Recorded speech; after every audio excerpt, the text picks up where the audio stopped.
Good morning साथीहरु, welcome back to my channel. After such a long time चाहिँ म vlog लिएर आइसकेको छु होइन। आज चाहिँ के स्पेसल छ भन्दाखेरि चाहिँ म चाहिँ आज मन्दिर जाने भन्न सोचेको छु होइन। मन्दिर यही माथिको कालिका मन्दिर जाने भनेर म चाहिँ फुल नुहाइ धुवाइ गरिसकेँ।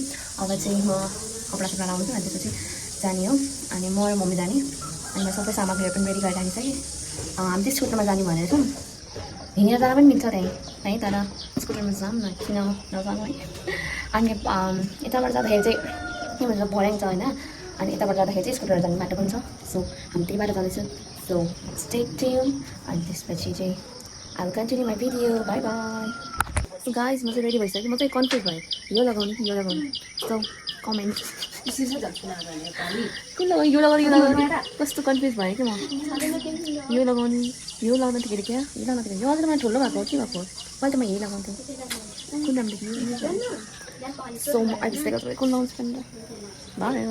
सो गाइस, म चाहिँ रेडी भएर अब जान लाग्छु। यहाँ स्कुटर रेडी अवस्थामा बसिसक्यो। अब स्कुटर त्यो उकालोमा चढ्छ कि चढेन भन्ने कुरा हो। सो मेरो पार्कमा चिप्लिन्छ यो ट्याक्टर आएर मैले स्टार्ट गरिसकेको छु। यहाँ चाहिँ मम्मीको ओटिडी अफ द डे। अनि मम्मीले मलाई देखाइदिनुहुन्छ मेरो ओटिडी अफ द डे। सो साथीहरू, हामी चाहिँ डेस्टिनेसनमा आइसक्यौँ। यहाँ छ मन्दिर।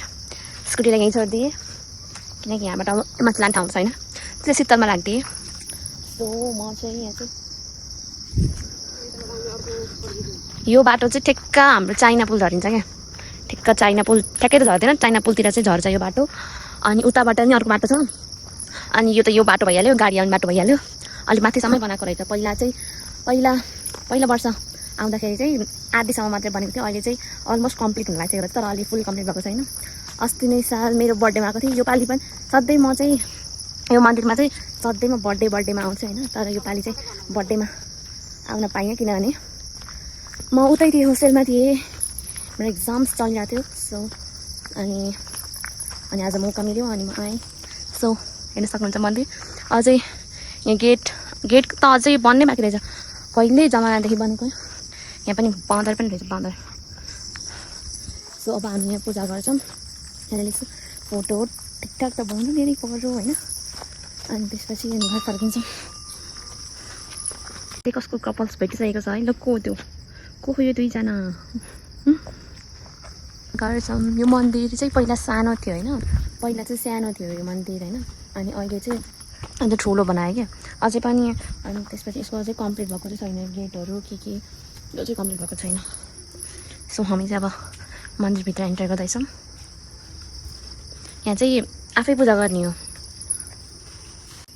सो साथीहरू, हामीले चाहिँ पूजा गरिसक्यौँ। जसले मेरो भिडियो हेर्दै हुनुहुन्छ फोनबाट नै दर्शन गर। कालिका मन्दिर हामी चाहिँ अब पूजा सकिसक्यौँ। अब हामी टिका लगाउँछौँ, प्रसाद खान्छौँ अनि त्यसपछि घर जान्छौँ।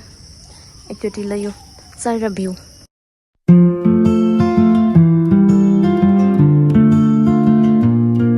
साथीहरू, मैले चाहिँ टिका पनि लगाइसकेँ। अनि अब चाहिँ हामी एक्चुअली मैले पानी ल्याएको छु, पानी अनि त्यसपछि स्याउ काटेर ल्याएको थिएँ। स्याउहरू खान्छौँ, एक दुईवटा फोटो खिच्नु परिहाल्यो होइन। अनि त्यसपछि हामी फर्किन्छौँ। कति बजे खोइ हामी आउँदा कति बजे, धेरै टाइम त लागेन हामीलाई। अहिले 8:30 भइरहेको। हामी त्यस्तै 8 त नभनौँ, खोइ कति बजी आएको थियौँ त, टाइम धेरै लागेन। सो हामी चाहिँ अब यहाँ तलबाट सिँढीमा फोटो खिचाउनु जानु लाग्यो। यहाँ चाहिँ पहिला हामी यही बाटो हिँड्थ्यौँ। पहिला अब स्कुटर चढ्न नआउँदा पहिला बाघ होला हौ, बाघ हो। ए बाँदर हो के त्यो त सानो पनि बाघ हुन्छ झन् बाघ भने। बाँदरलाई हामी बाघ भनेको कस्तो लाग्छ। अघि मैले तपाईँले देखाइसकेको थिएँ। बाघ नि बाटोबाट हिँड्छ झन् बाँदर हुन्छ बाघ हो भने। यो सिँढी पहिला चाहिँ हामी यही सिँढीमा हिँड्थ्यौँ होइन, पहिला स्कुटर चढ्न आउँदाखेरि चाहिँ। अनि अहिले चाहिँ स्कुटर चलाउन आउँछ। सो स्कुटरमा आइन्छ। यहाँबाट यस्तो राम्रो भ्यू देखिआएर दमौली बजार। मम्मी त्यो देखेको त्यो सुरुङ हो त्यो कि हाइड्रो प्रोजेक्ट हो? त्यो हाइड्रो पावर प्रोजेक्ट हो कि के हो? यहाँबाट चाहिँ कस्तो दामी देखिया बजार देखिया। अझै यो जङ्गल, अब जङ्गल काट्नु त भएन, जङ्गल हटेको भए चाहिँ अझै राम्रो देखिन्थ्यो। पहिला चाहिँ म अस्तिको साल आउँदाखेरि चाहिँ यो माथिको त्यो गजुर हालेको थिएन, अहिले चाहिँ हालेको रहेछ। सो अब चाहिँ हामी फर्किन लागेको, टिकटक बनाइरह्यौँ, टिकटक बनायौँ अनि त्यसपछि फोटोहरू पनि खिच्यौँ। अब चाहिँ हामी चाहिँ जानुपर्ने हुन्छ। यो ठाउँ चाहिँ राम्रो छ यहाँ। अनि यहाँ आएर चाहिँ फोहोर चाहिँ गर्नु भएन त बाटोमा। ओ माई गड, बाटोमा मान्छेको हो कि बाँदरको हो कि के हो ओ माई गड, आई कान्ट म भन्नु सक्दिनँ। अनि यहाँ चाहिँ आएर चाहिँ पिकनिक खानालाई पनि राम्रो स्पट छ होइन। अनि पसल पनि यहीँ छ, अघिको भिडियोमा देखेको छ होला, त्यही पसलहरू पनि छ। अनि यहाँ यस्तो ट्याक्क बेन्चहरू पनि राखेको छ क्या, अहिले बेन्चको पनि फेसिलिटी ट्याक्क लाएर यस्तो। यहाँ चाहिँ के छ भन्दाखेरि यहाँ चाहिँ शीतल छैन कि, फेरि बस्न चाहिँ हुन्थ्यो होइन, शीतल छैन क्या। शीतल खोज्न चाहिँ हामी त्यही त्यो भर्याङमा जानुपर्छ।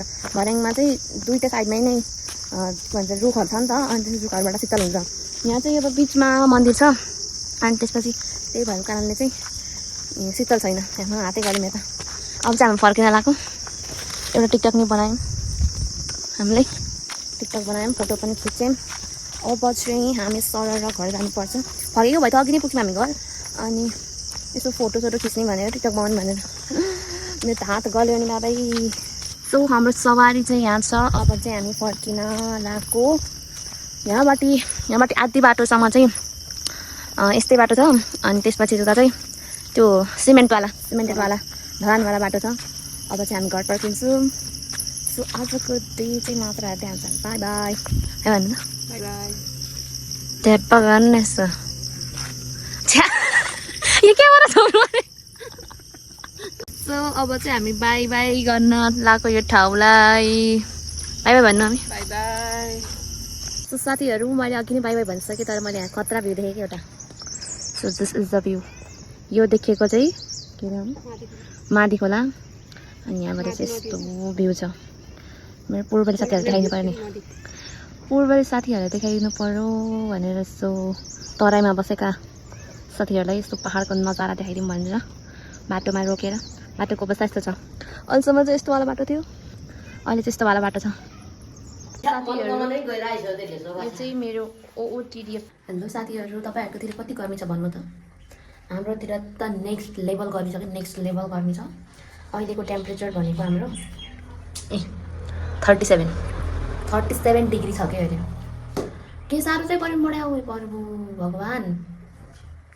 बाहिर बस्यो, हावा एउटा चल्दैन, कोठाभित्र बसौँ त्यो पङ्खाले पनि तातो हावा फाल्छ। बाहिर त्यो पाइला खान पनि सकेन कि बाहिर। अहिले चाहिँ घरमा म एक्लै छु होइन। अन्त बाबाहरू के फेलोसिपको लागि जानुभएको छ। म चाहिँ घरमा एक्लै छु। जब फेरि म घरमा एक्लै हुन्छु तब फेरि बाख्रा कुखुरा के फुस्किन्छ। अनि भर्खरै बाख्रा फुस्केर फेरि बाँधेर आएँ। आमा बाहिर त के साह्रो गर्मी, भित्रबाट खलाला पसिना भगवान्। पसिना त नदी बगेको जस्तो भयो। यस्तो गर्मी को जान्छ घुम्नलाई प्रभु। कहीँ घुम्न जान सकिने। गर्मी बिदा भनेको कोठाभित्र बस्नलाई मात्रै, घरभित्र बस्नलाई मात्रै। यहाँ कहीँ जान सकिँदैन यो गर्मी भेकेसन। यस्तो बेच अब घाम पनि लाग्को जस्तो लाग्दैन। तै पनि के साह्रो चाहिँ गर्मी भयो। गर्मीको हेरेछन् त गर्मीमा यही हो हेरेछन्। कसले छोड्न सक्नु।